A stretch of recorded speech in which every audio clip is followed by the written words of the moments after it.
So considering Drake's popularity, I'm assuming that all of you have been a fan or have at least heard of one of his songs. Well, I have a very unpopular opinion. Scorpion is a very informative project, one of Drake's best. According to critics, however, the album is terrible and people were highly enthusiastic when they thought that the new Drake was coming back, only to get something so mediocre to so many. Today, I'm going to go into detail of the ways that I connected with Scorpion and how positions that we're put in throughout life can allow us to appreciate even the worst of bodies of works. I'll take a moment providing you information on Drake's career prior to making Scorpion and how the audience felt throughout its making. Scorpion by Drake is an album that dropped in 2018, which would be two years ago now in July. Yeah, in July. June. It dropped in June. It dropped June 2018.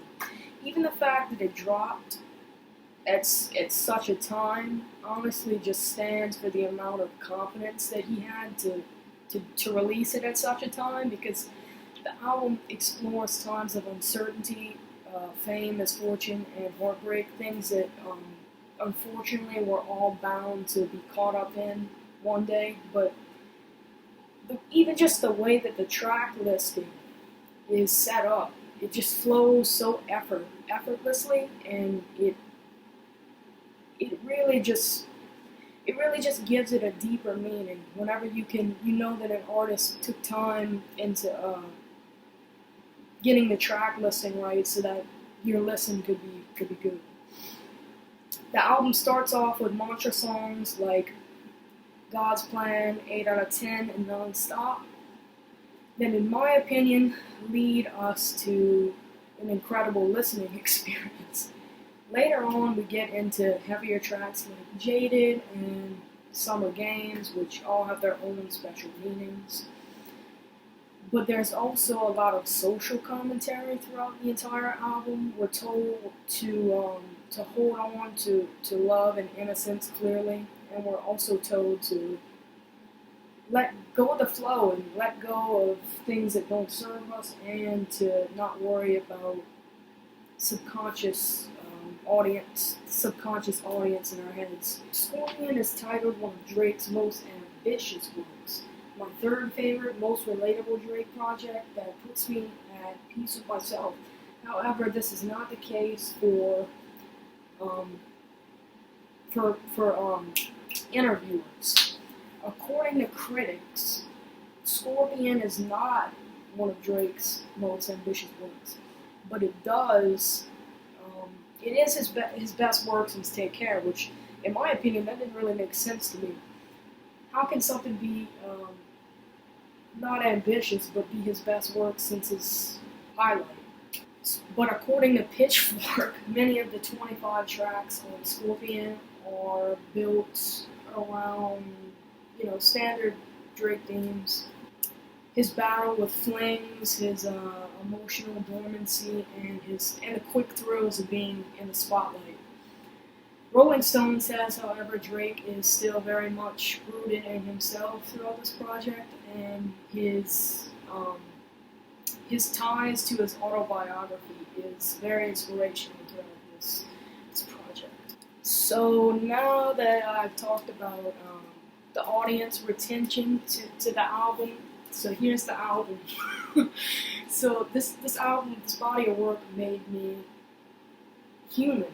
Let me start off by saying that Scorpion is not the best Drake project out there for sure, but I'll always, hold this album dear to me, because I would only come to appreciate it after I went through a period of time. And I think that can be said about a lot of things that we don't enjoy at first, but once we can connect with the art, then we can actually feel something. I always reminisce to times riding my bike around at dusk, solacing with the album and absorbing the emotions that arose while listening to it. This project has a song for everyone, and it was the perfect album, in my opinion, to just be invested in at this point in my life. Because it's just like throughout the entire album, there's just like different moods, and it reminds me of the stages of grief, actually. Because at the beginning of the album, you have the mantra tracks, like the very high, the like peak, I guess I could say peak, God's plan, 8 out of 10, and then all of that goes down, and then you get summer games, you get jaded, and yeah, it's a very great album. If you haven't checked it out, you need to. But I also wanted to say that all of this is coming from me not being like a. Well, I didn't get into Drake until a couple months ago because I felt like he was too popularized for me to actually, get into. But even through listening to this album, I feel that I kind of grew out of that mindset. Like it's not that I conform with trends, but I guess I'm more okay with liking the same things as other people now. And oh man, the atmosphere throughout this album is incredible. So now that we understand the topics surrounding the release of Scorpion and a brief understanding as who Drake is as an individual and what some critics thought of the release, I also wanted to reveal some of my very own emotional growth throughout the album. I became a less judgmental person to myself throughout listening to this project, and the track More Life had me pondering my own power as an individual. And I probably am overhyping it because of what I'm going through right now, but I really love connecting with albums throughout stages in my life. Whatever art form it may be, mine just happened to be a random Drake album that some of you may or may not have heard. Embrace the things that solace you and connect you to a particular audience, even if the things that connect you with it aren't tied together as closely as they should be.